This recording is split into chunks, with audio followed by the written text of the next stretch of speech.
কে চলো রাজা এবার মনে মনে ভাবছেন এই গানেওয়ালি বহুত চালাক মহিলা, এ যতই গানের সুর বদলাবে ততই আমি তাকে টাকা এনাম দিব। না না, এরকম করা যাবে না, যাবে না। তাহলে কি করা যায়? এবার গানেওয়ালিকে ডাক দিয়ে বলছে, ওরে গানেওয়ালি কাছে আ, সামনে আ।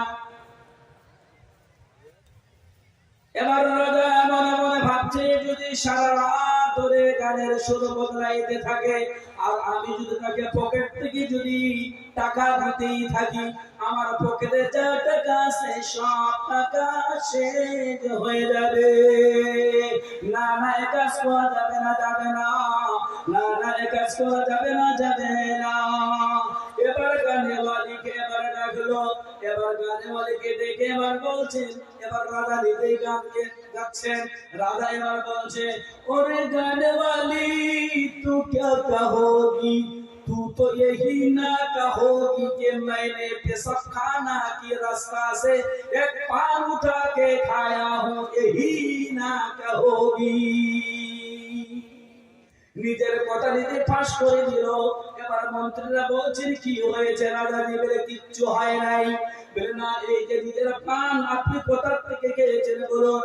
এবার গানেওয়ালি বলছেন, যাও আপনার কাছে ক্ষমা চাই, আপনার কাছে মাপ চাই। বলে কেন মাপ চাও? বলো বলো। বলে আমি তো একজন হিন্দু মহিলা আর আপনি তো একজন হলেন হিন্দু রাজা, সুতরাং আমি কোনোদিনও জানতাম না আপনি পান পেশাব খানার সাথ থেকে আপনি উঠাই খেয়ে নিয়েছেন। ও আমার রাজা, আমার এটা অভ্যাস, আমি যেখানেই যাই না কেন আমি গানের সুর বদলাইতেই থাকি, গানের সুর বদলাই থাকি। সুতরাং মুসলমানদের সুর বদলাইলে হবে না, মুসলমান তোমাদেরকে এক হতে হবে, মুসলমান তোমাদেরকে এক পথে চলতে হবে। আল্লাহ পাক রব্বুল আলামিন বলেন, কুনতুম খায়রা উম্মাতিন উখরিজাত লিন-নাস। ও মানব, তুমি শুনে নাও, নবী সাল্লাল্লাহু আলাইহি ওয়াসাল্লামের উম্মত, আমরা হলাম শেষ নবীর উম্মত। এই উম্মতকে আল্লাহ পাক রব্বুল আলামিন বেহেশতের বলে ঘোষণা জানিয়ে দিলেন, বেহেশতের বলে ঘোষণা জানিয়ে দিলেন, কিয়ামতের দিন সমস্ত নবীদের উম্মতরা যখন জাহান্নামে চলে যাবে, আল্লাহ পাক রব্বুল আলামিন বলবেন, ও নবী, আপনার উম্মতদেরকে ছিঁড়ে ছিঁড়ে এবার আপনি জান্নাতে নিয়ে যান। এবার জান্নাতে নিয়ে যাবে। এবার কিছু লোক যখন জান্নাতে যাইতে চাইবে নবীর সঙ্গে, হাউজে কাউসারের পানি পান করতে চাইবে, হাউজে কাউসারের পানি পান করাবে নবী সাহাদের উম্মতদেরকে। এবার উম্মতরা পান করবে, উম্মতরা পান করবে। কিছু সংখ্যক মহিলা, কিছু সংখ্যক পুরুষ তারা এবার কাঁদতে কাঁদতে গিয়ে বলবেন, আল্লাহ নবী, আমরা তো আপনার উম্মত ছিলাম, আপনার উম্মত ছিলাম। আল্লাহর নবী কাঁদবে আর বলবে, সুবহান সুবহান লিমান গায়রা বাদিহি। ও আমার উম্মত রে, তোমরা দূর হয়ে যাও, দূর হয়ে যাও, দূর হয়ে যাও। তোমরা যদি আমার উম্মত থাকতা, তাহলে আজ আমি নবী তোমাদেরকে নিজ হাতে হাউজে কাউসারে পানি পান করাইয়া তোমাদেরকে জান্নাতের ভিতরে প্রবেশ করাইতাম, তোমাদেরকে জান্নাতে নিয়ে যাইতাম। ও যুবকের দল, শুনে নাও, একটা পিপিলিকা যদি নবীকে ভালোবাসতে পারে, একটা পিপিলিকা যদি আল্লাহর ঘরকে ভালোবাসতে পারে, তুমি কেন আল্লাহকে ভালোবাসবে না? আমার মায়েরা শুনে রাখুন ভালো করে। আল্লাহর হাবিব সাল্লাল্লাহু আলাইহি ওয়াসাল্লাম বলেন, আল মারআতু ইদ খামসা সাল্লাহা ওয়া সামা শারাহা ওয়া হাসানাত ফারজাহা ওয়া আতাআত বা'লাহা ফাতাদখুলু মিন আইয়ি আবওয়াবিল জান্নাতি শাআত। ও দুনিয়ার মুমিনেরা, তোমরা শুনে নাও ভালো করে। আল্লাহর হাবিব সাল্লাল্লাহু আলাইহি ওয়াসাল্লাম বলেছেন, যে মহিলার ভিতরে চারটি জিনিস পাওয়া যাবে, চারটি জিনিস। এক নাম্বার হলো আল মারআতু ইদ খামসা সাল্লাহা, যে মহিলা নাকি 5 ওয়াক্ত নামাজ আদায় করবে খুদু এবং খুদুর সহিত। আল মারআতু ইদ খামসা সাল্লাহা। দুই নাম্বার হলো ওয়াসামা শাহরাহা, যে মহিলা নাকি রমজানের রোজা রাখবে। তিন নাম্বার হলো ওয়াহাসানাত ফারাজাহা, তার শরমগাহ পরপুরুষ থেকে হেফাজতে রাখবে। বড় কথা বলেছেন। চতুর্থ নম্বরে নবী আমার বলেন ওয়া আতাআত বালাহা, যে মহিলা নাকি তার স্বামীর খেদমত করবে, স্বামীর অবাধ্যতা করবে না। আল্লাহ পাক রব্বুল আলামিনের হাবিব বলেছেন ফাদাদখুলু মিন আবওয়াবিল জান্নাতি শাআত, ওই মহিলা জান্নাতের 8টি দরজা আছে, ওই 8টি দরজা দিয়ে সেই জান্নাতের ভিতরে প্রবেশ করবে। বলুন সুবহানাল্লাহ। ভাইরা আমার, বন্ধুরা আমার, শুনে রাখুন ভালো করে, আল্লাহর হাবিব সাল্লাল্লাহু আলাইহি ওয়াসাল্লাম বলেছেন, দুনিয়ার মানুষেরা তোমরা শুনে নাও ভালো করে, আমি আল্লাহ তোমাদেরকে সৃষ্টি করেছি। কি কারণে তোমরা মানব, কি কারণে তোমরা আমাকে ভুলে গেছো? কারণটা কি ছিল? কি কারণে ভুলে গেছো? আমি আল্লাহ তোমাকে রিজিক দান করি, আমি আল্লাহ তোমাকে খানা খাওয়াই, আমি আল্লাহ তোমাকে হাঁটাই, আমি আল্লাহ তোমাকে পড়াই, আমি আল্লাহ সব কিছুর দায়িত্ব আমি আল্লাহ তোমার নিয়েছি। আজ কি কারণে তুমি ভুলে গেছো? বলো ইয়া আইয়ুহাল ইনসান মা গাররাকা বিরাব্বিকাল কারীম। ও মানুষ, তোমার কি হয়ে গেছে? তোমার চোখ দুইটা দিয়েছি, দাঁড় করেছি, চোখ যদি না দিতা, দেখো কত চক্ষু আছে কিন্তু অন্ধ, দেখতে পায় না। কত মানুষের হাত দুইটা নোলা, হাত দিয়ে কোনো কাজ করতে পারে না। কত মানুষের পা দুইটা খোলা, পা দিয়ে হাঁটাহাঁটি করতে পারে না। রে মানুষ, দেখ আমি তোর মাথায় চুল লাগাইছি, কত সুন্দর করে চুল। কত মহিলার চুল যে এত বড় লম্বা হয়, এত বড় লম্বা হয়। আল্লাহ বলেন, ও মহিলা, তোমার চুলকে সৌন্দর্য করার জন্য কে দান করেছে?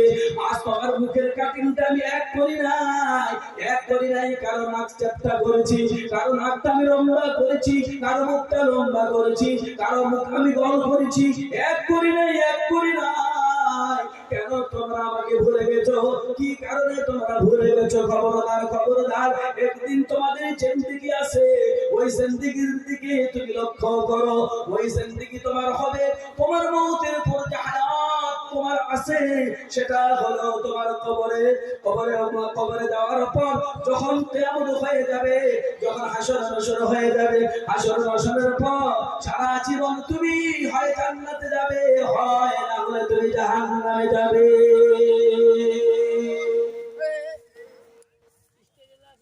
একটু চিন্তা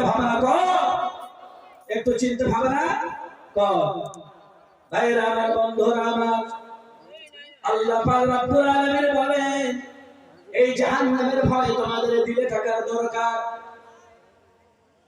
2 নম্বর হলো, এবারে জান্নাতীরা এবারে জাহান্নামীদেরকে বলবে কি কারণে তোমরা জাহান্নামে এসেছো? 1 নম্বরে তারা বলবে ক্বালু লাম নাকু মিনাল মুসাল্লিন, আমাদের বদ অভ্যাস ছিল, আমরা নামাজ পড়ি নাই, নামাজ না পড়ার দরুন আজ জাহান্নামে এসেছি। নাম্বার 2 হলো ওয়ালাম নাকু নুতইমুল মিসকিন, আহারে কত গরিব মানুষ না খেয়ে থাকে, কত গরিব মানুষ না খেয়ে পড়ে আছে, কত গরিব মানুষ না খেয়ে পড়ে আছে। রে মানুষ, আজ মানুষ না খেয়ে পড়ে আছে কেন? গরিবের খাওয়া নাই, এমন অবস্থা, কি করবে? করার কিছু নাই, বাড়িতে সবাই উপহাস হয়ে পড়ে আছে। আল্লাহ পাক রব্বুল আলামিন বলেন, ও দুনিয়ার মহিলারা তোমরা শুনে নাও, ওগো আমার ভাইয়েরা শুনে রাখো ভালো করে, ওয়ালাম নাকু নুতইমুল মিসকিন, খবরদার গরিব মিসকিনদেরকে ধাক্কা দিও না, ধাক্কা দিয়ে ফেলে দিও না। হুঁশিয়ার হয়ে যাও। ধাক্কা যদি দাও তাহলে তোমাদেরকে জাহান্নামে যেতে হবে। একটা গরিব মানুষ তোমার দ্বারে চলে গেছে, তোমার দ্বারে যাইয়া তোমার বিবিকে বা তোমাকে ডাক দিয়ে বলছে, ওগো আমি আজ 2 দিন ধরে উপহাস পড়ে আছি, খাবার পেটে দেয়নি, না খেয়ে পড়ে আছি, যদি খাবার কিছু থাকে তাহলে মেহেরবানি করে একটু খাবার দিয়ে দাও, খেয়ে দিয়ে আমি তোমার জন্য দোয়া করব। বিবি ওই ঘরের ভিতরে থেকে বলে, ভাত আছে, তরকারি আছে, কিন্তু খাবার তোমাকে দিব না, যাও যাও, চলে যাও। আবার এমন কতগুলা মহিলা আছে রে দুনিয়াতে, সঙ্গে সঙ্গে বলে দাও, বাবা বসে দাও, বসে দাও, বাড়িতে তুমি 4টা খাবারের জন্য তুমি আপনার করেছো, বাবা তুমি বসে দাও। এবং তার ছেলেটাকে ডাক দিয়ে বলছেন, ছোট্ট মেয়েটাকে ডাক দিয়ে বলছেন, মাগো ওই যে বাইরে একজন গরিব বসে আছে, তাকে তুমি খাবারটুকু দিয়ে আসো। এবার যখন খাবারটুকু খাইলো, খাই দাইয়া এবার যখন প্লেটে হাত ধুয়ে যখন ও পানিটা যখন মুখে দেয়, মুখে লাগানোর পর তার এবার সোহান থেকে বের হয়ে যায়, আল্লাহ সে আমাকে খাবার খাওয়াইছে, তৃপ্তি ভরে আমি খেয়েছি। ও প্রভু, ও আল্লাহ, তুমি মেহেরবানি করে আল্লাহ এর বাড়িতে তুমি রহমত নাযিল করে দাও। এইভাবে সে কত রকমের দোয়া করে। আর কোন মহিলা যদি, কোন পুরুষ যদি একজন ফকিরকে, একজন এতিমকে, একজন মিসকিনকে যদি ছেড়ে দেয়, তাহলে তার মনের ভিতরে, দিনের ভিতরে বদদুয়া ঢুকে যায়, বদদুয়া ঢুকে যায়। ও এমন চোখের পানি ফেলে ফেলে কাঁদে আর বলে, আল্লাহ এই মহিলা খুব খতরনাক ওয়ালি মহিলা, এই বাড়িতে আল্লাহ তুমি বরবাদ করে দাও, বরবাদ করে দাও। আল্লাহ তাআলা বলেন, ও মহিলা, তার বদদুয়া থেকে তোমরা বেঁচে থাকো, বেঁচে থাকো। যখন তোমাদের কাছে কোনো মাদ্রাসার ছাত্র চলে যায়, মাদ্রাসার ছাত্র চলে যায়, মুষ্টির চাউলের জন্য চলে যায়, যদি তুমি মুষ্টির চাউল যদি না দিতে পারো, যদি তুমি না খাওয়াইতে পারো, তাকে তুমি সুন্দর ভাবে বলে দাও, সান্ত্বনা দিয়ে দাও, আমার বাড়িতে কোনো মুষ্টির চাউল নাই, আমি রাখতে পারি নাই ভাই, আমি গরিব মানুষ, আমি বড় লোক মানুষ, আমি আমার স্মরণ ছিল না। এবার কেউ যদি গরিব মানুষ সেই বড় লোকের বাড়িতে যায়, কোনো মহিলা বড় লোক গরিব বাড়িতে যায়, আমি খাওয়াইতে পারবো না, খাওয়াইতে পারবো না, তাকে সান্ত্বনা দিয়ে দাও। আল্লাহ তুমি যদি তাকে সান্ত্বনা দিয়ে দাও, আল্লাহ পাক রব্বুল আলামিন তোমার উপরে সান্ত্বনা হয়ে যাবে। আর যদি তুমি দুঃখ দিয়ে দাও, তাহলে আল্লাহ পাক রব্বুল আলামিন তোমার উপরে রহমত নয়, আল্লাহ পাক রব্বুল আলামিন তোমার উপরে গজব নাযিল করবে। তাই এবার জান্নাতীরা যখন জান্নাতের ভিতরে ঢুকলো, এক শ্রেণীর লোক তারা বসে আছে, তারা কান্নাকাটি করে। ওরা জাহান্নামীরা হলো, এক নাম্বার হলো তারা নামাজ পড়তো না, এই জন্য তারা জাহান্নামে এসেছে।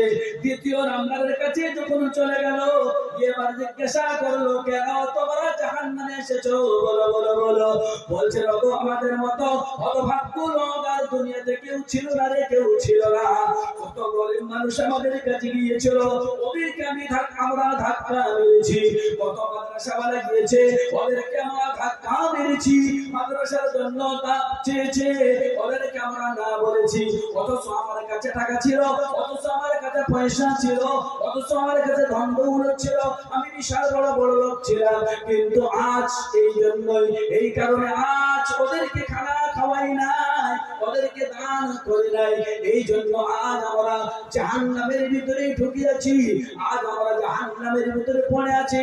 আর এই জাহান্নামের ভিতরে ঢুকিয়ে থাকা মানে হলো শুধু আযাব আর আযাব, শুধু আযাব আর আযাব। আমার ভাইরা শোনো ভালো করে, একটা ঘটনা শুনাই আপনাদেরকে। এটা কোরআন নয়, এটা হাদিস নয়, একটা ইতিহাস। শুনুন ভালো করে, আমার ভাইরাও ভালো করে শুনবেন। হযরতে বাবা ফরিদউদ্দিন গঞ্জি শাকার রাহমাতুল্লাহ আলাইহির ঘটনা। ফরিদউদ্দিন নাম, গঞ্জি শাকার হলো মানে শক্কর, মানে চিনি খায় বেশি, মানে মিঠা জিনিস। কি বললাম ভাই? মিঠা জিনিস, বুঝতে পেরেছেন? মিঠা জিনিস। তো ফরিদউদ্দিন ছোট্ট ছেলে, ছোট্ট ছেলে, মা কেমন মহিলা, আপনি সেরকম মা বেড়ে যান, কাছে আসবে, আপনি আপনার মেয়েকে নিয়ে, আপনি আপনার ছেলেকে নিয়ে আপনি টেলিভিশন দেখতেছেন, সিরিয়াল দেখতেছেন, আপনি যেমন মা, আপনি যেমন বাপ, আপনার মেয়েও হবে তেমন, আপনার ছেলেও হবে তেমন। আপনি যদি নামাজ না পড়েন, আপনার ছেলেরাও হবে মেয়েরাও হবে কি তেমন হতেই হবে। কি বললে? এবার ফরিদগঞ্জ শাখা রহমাতুল্লাহ আলাইহি যুবক শুনে নাও, এখন ছেলে যখন জোয়ান পড়ে যায়, আলিফ বা তা আসা নাই, আল্লাহ আল্লাহ শিক্ষা দিবে না। তুমি বলো আল্লাহ আল্লাহ আল্লাহ। আরে একটা কুকুরকে পোষ মারলে কুকুর পোষ মারি দেয়। বাচ্চাকে যদি আপনি ছোট্টবেলাতেই যদি আল্লাহ আল্লাহ বলে শিক্ষা দেন, আলিফ বা যদি শিক্ষা দেন, আলিফ আলিফ আলিফ বা আলিফ আলিফ বা বা বা তা তা থা থা জিম হা খ দাল দাল, এইভাবে যদি আপনি বাচ্চাদেরকে আর মেয়েদেরকে আর ছেলেদেরকে শিক্ষা দেন, নিশ্চয়ই ও পোষ মেনে যাবে, ও পোষ মেনে যাবে। একটা পশুও পোষ মেনে যায়, একটা কুকুরও পোষ মেনে যায়। আপনার বাচ্চা পোষ মারবে না, আপনি যখন শিক্ষা দিবেন, এগুলি কাজ করবেন বাড়িতে। যেমন আব্দুল মালিক দক্ষিণ দিনাজপুর থেকে এসে বলে গেছে যে এগুলি কাজ আমাদেরকে করতে হবে। আমার ভাইয়েরা, আমি আজ এখানে নতুন আসিনি, ইদানিং 6 বছর আগে প্রথম একবার জালসা ওই রাস্তার ওই সাইডে হয়েছিল, তখন আমি এসেছিলাম। হয়তো আপনারা আমাকে অনেকে চিনতে পেরেছেন। ভাইরা,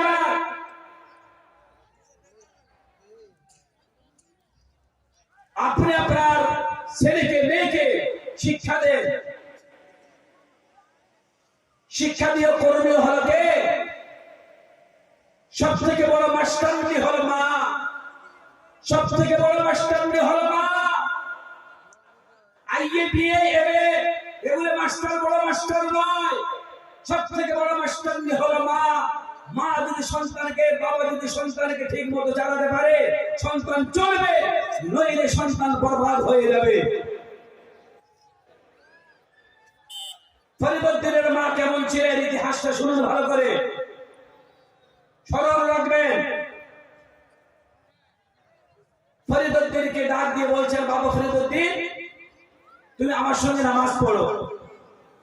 সিরিয়াল দেখতে বলে নাই, গানা শুনতে বলে নাই, ছেলেকে বলছে বাবা তুমি আমার সঙ্গে নামাজ পড়ো, তুমি আমার সঙ্গে কি করো, নামাজ পড়ো। এবার বাচ্চা মানুষ তো বলছে, মা নামাজ পড়লে পাবো কি? বলে নামাজ পড়লে পাবে তুমি মিঠা জিনিস, চিনি পাবে, চিনি। বলুন সুবহানাল্লাহ, জোরে বলুন সুবহানাল্লাহ, জোরে বলুন, চিনি পাবে। পাবো তো, নামাজ পড়লে পাবো তো? হ্যাঁ পাবে। মা কি কৌশলে নামাজের আগে তফাত করে চিনি বেড়ে এবার যায় নামাজের কোণাতে রেখে দেন। এবার নামাজ শেষ হয়ে গেল, ফরিদুদ্দিন নামাজ পড়ছে, নামাজ শেষ হলে এবার মা বলছে, মাকে বলছে, মা চিনি কোথায়? বলে যায় নামাজের কোণা তুলো। এবার যায় নামাজের কোণাটা উঠে দেখতেছে রুমালে এবার চিনি বাঁধা, এবার চিনি খায়। এবার এইভাবে ডেলি চিনি রাখে। মায়ের কত কৌশল, আল্লাহু আকবার, মায়ের কত কৌশল। এবার চিনি খায় আর নামাজ পড়া শুরু করে। এবার নামাজ পড়তে পড়তে পড়তে পড়তে মায়ের এই কৌশলে এবার চিনি খাইতে খাইতে খাইতে অল্প অল্প করে চিনি খায়, যেহেতু ছোট ছেলেদের মিঠা জিনিসটা বেশি পছন্দনীয় হয়। এবার এইভাবে করতে করতে এবার সে নামাজ পড়া তার অভ্যাসে পরিণত হয়ে গেল। পড়ুন সুবহানাল্লাহ। এবার যখন পরিণত হয়ে গেল, আস্তে আস্তে সে বড় হতে লাগলো।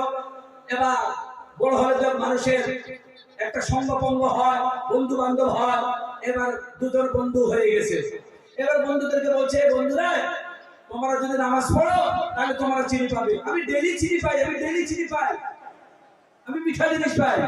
এবার দুই বন্ধু বলছে, এটা কোনোদিন সম্ভব? আল্লাহ কি এমনি দিবে চিনি? বলে ভাই কোথা থেকে আসে তা জানি না, তবে জানি যে আল্লাহ চিনি দেয়। সুতরাং তোমরাও নামাজ পড়ো, দেখো তোমরাও মিঠা জিনিস পাবে। কি করেছে? এবার ঠিক আছে, এবার তাদেরকে পরীক্ষা করার জন্য, ফরিদুদ্দিনকে শেখেরকে পরীক্ষা করার জন্য এবার এক জায়গায় নিয়ে যাবে, দেখি কেমন করে তুমি চিনি পাও। এবার ফরিদুদ্দিনের বাড়িতে চলে গেছে। যাওয়ার পরে এবার ফরিদুদ্দিনকে বলছে যে চলো আমরা এক জায়গায় বেড়াতে যাবো। বলছে যাবো বাড়িতে বেড়াতে, কিন্তু শরত হলো নামাজের ওয়াক্ত হয়ে যাবে, আগে নামাজ পড়বো। বলে ঠিক আছে। ওটাই তো তাদের পরীক্ষার ব্যাপার ছিল। সঙ্গে সঙ্গে যাই নামাজ নিয়ে নিল, উসু করার লোটা নিয়ে নিল। এবার 2-3 বন্ধু এবার রওনা হয়ে গেল। জোহরের আযান পড়ে গেছে, জোহরের নামাজ পড়ার জন্য ওযু করেছে, যায় নামাজ বিছিয়ে দিয়েছে। এইদিকে যায় নামাজ বিছিয়ে দিল, যায় নামাজের নিচে আর কোনো চিনি নাই। এইদিকে তার মা এবার জোহরের নামাজ পড়ার জন্য যায় নামাজ বিছিয়ে দিয়েছেন। এবার যায় নামাজে উঠে এবার মা জন্য দোয়া করেছে, আল্লাহ এতদিন ধরে আমি কৌশলে আমার ছেলেকে আমি শিক্ষা দিয়েছি, আমি চিনি আমি নিজেই রাখতাম। আল্লাহ গো, আজ তো তার বন্ধুদের সঙ্গে নামাজ, তার বন্ধুদের সঙ্গে মেহমানদারি করার জন্য গিয়েছে, নিশ্চয়ই আমার পরিবর্তে যখন নামাজ পড়ে গেছে নামাজ পড়বে, কিন্তু চিনি যখন পাবে না তখন তার মনটা খারাপ হয়ে যাবে। ও আল্লাহ, তুযিল্লু মান তাশা ওয়া তুইজ্জু মান তাশা। ও প্রভু, ইজ্জতের মালিক তুমি, বেইজ্জতের মালিক তুমি। আল্লাহ পাক রব্বুল আলামিন ফরিদুদ্দিন মায়ের দোয়াকে কবুল মঞ্জুর করে নিলেন। আমার ভাইরা, আল্লাহ পাক রব্বুল আলামিন হযরত জিবরাইল আমিন আলাইহিস সালাতু ওয়াস সালামকে ডাক দিয়ে বলেন, ও জিবরাইল, যা যা, জান্নাতের কোণাতে একটা রেশমি রুমাল আছে, আর ওই রেশমি রুমালটা নিয়ে ওই জান্নাতের কোণাতে মোটা মোটা চিনির দানা আছে, ওই চিনি নিয়ে ওই রেশমি রুমালে বেঁধে দিয়ে আমার ফরিদুদ্দিন যেখানে নামাজ পড়ছে ওই যায় নামাজের কোণাতে রেখে চলে আ। হযরত বাবা ফরিদুদ্দিন কান্তি শেখর রাহমাতুল্লাহ আলাইহি নামাজে দণ্ডায়মান হয়ে গেছে। এমন সময় হযরত জিবরিল আমিন আলাইহিস সালাতু ওয়াস সালাম অদৃশ্যের মাধ্যমে তিনি এবার যখন চিনি রেখে দিয়ে চলে গেলেন, এবার নামাজ শেষ হয়ে গেল। অভ্যাস মোতাবেক যখন তিনি যায় নামাজের কোণাটা তুললেন, তোলার সঙ্গে সঙ্গে দেখতেছেন রুমাল তো সাদা নয়, রুমালটা হলো রেশমি রুমাল। এবার রেশমি রুমালটা যখন হাতে নিলেন, আহারে জান্নাতি খুশবু চিনির মতো যেন খুশবুদার বের হচ্ছে, এত ঘ্রাণ এত সুঘ্রাণ বের হচ্ছে। সঙ্গে সঙ্গে যখন রুমালটা খুলালো, রুমাল খুলে দেখতেছে চিনির দানা সাদা নয়, চিনির দানা হলো মোটা মোটা লাল লাল ধরনের চিনির দানা। এমন সময় দুই বন্ধুদেরকে ডাক দিয়ে বলছেন, বন্ধুরা দেখ দেখ, আল্লাহ তিনি দিতে পারেন না, আল্লাহ পাক আমাকে চিনি দান করেছেন, খাও তোমরাও খাও। এবার দুই বন্ধু সঙ্গে সঙ্গে তারা ফরিদুদ্দিন কান্দি শেখের পা দুইটা চেপে ধরে বলছেন, ও বন্ধুরে, আমরা তোমাকে পরীক্ষা করার জন্য নিয়ে এসেছিলাম, সুতরাং আল্লাহ সব কিছু পারেন। এবার সঙ্গে সঙ্গে তিনারা নিয়ত করলেন, ও বন্ধু ফরিদুদ্দিন, আর আমরা কোনদিন নামাজ ছাড়বো না, নামাজ ছাড়বো না। আজকে থেকে নামাজ পড়া শুরু করলাম, আমরা নামাজ কাজা করার কোনদিন চেষ্টা করবো না। ও যুবক, কত যুবক চলে গেছে অন্ধকার কবরে, কত বাবা চলে গেছে অন্ধকার কবরে, কত মা চলে গেছে অন্ধকার কবরে। যখন তোমার মায়ের লাশটাকে নিয়ে যখন তুমি ধোয়ানোর পর যখন তুমি কাফন দাফন দিয়ে দিলে, এবার যখন কবরে দিয়ে আসলে, কবর দিয়ে আসার পর এবার ছেলে তার মায়ের জন্য কান্দে, ছেলে তার বাবার জন্য কান্দে, মা তার ছেলের জন্য কান্দে, মা তার ছেলের জন্য কান্দে, বেটির জন্য কান্দে, বাবা তার ছেলের জন্য কান্দে। ভাইরা আমার, কান্দিয়াও কোনো আর উপায় নাই, কান্দিয়াও কোনো আর উপায় নাই, উপায় নাই। আজকাল পৃথিবীতে ধনী অনির্ধন, দিবানিশি করিতেছ শুধু ধন ধন। এবার যুবক কান্দের বলে, আল্লাহ আমার মা ইন্তেকাল করে চলে গেছেন, আমার বাবা চলে গেছেন, আমার মন চলে গেছেন, আল্লাহ তাদের কবর করে কি তুমি জান্নাতের বাগিচা বানিয়ে দাও, বানিয়ে দাও। কেমনে করে দোয়া করবে আমার ভাইরা? আজ মায়ের জন্য আমাদেরকে দিল খুলে খুলে দান করতে হবে, বাবার জন্য দিল খুলে খুলে দান করতে হবে। আজ প্রথমে তো আপনাদেরকে আল্লাহ পাক রব্বুল আলামিন দান করেছেন। আমার ভাইরা, ইদানিং কিছুদিন আগে কুশপেরে জালসার সময় আল্লাহ আল্লাহু আকবার, আল্লাহু আকবার, মহিলার নাকের ফুল, কানের দুল এবং কি আপনারা অনেক কিছু চিন্তা দান করেছেন। আজ এখানকার যে অবস্থা দেখে মনে বড় বেদনা। সঙ্গে সঙ্গে আল্লাহ পাক রব্বুল আলামিনকে বলি, আল্লাহ এখানে যে কয়েকজন মুসলমান ভাই আমার বসে আছে, যে কয়েকজন আমার মা বসে আছে, আল্লাহ সকলকে তুমি কবুল এবং মঞ্জুর করে নাও। আমি মুসাফির মানুষ, আমি অপ্রসন্ন মানুষ, আমি আপনাদের জন্য দোয়া তুলে দোয়া করব। এখানে নয়, শিরপুর থেকে মুর্শিদাবাদ, মুর্শিদাবাদ থেকে কলিকাতা, বিভিন্ন জায়গায় জালসা করার জন্য যাই। আমার ভাইরা, আমার বন্ধুরা, এই গরিব মাদ্রাসার জন্য সর্বপ্রথম এমন কোন একজন ব্যক্তি আছে, এমন একজন ব্যক্তির কাছে আমি চাই মাত্র ৫-১০,০০০ টাকা একজন যদি দিতে পারেন ইনশাআল্লাহ আমি দুহাত তুলে আমি দোয়া করব। আসেনি কোন বীর মুজাহিদ, আসেনি কোন আমার মা জননী, একটা মায়ের কাছে আমি চাই মাত্র ১,০০০ টাকার একজন মা বা ১,০০০ টাকার একজন মহিলা, ইনশাআল্লাহ আমি তার জন্য দুহাত তুলে দোয়া করব। আসেনি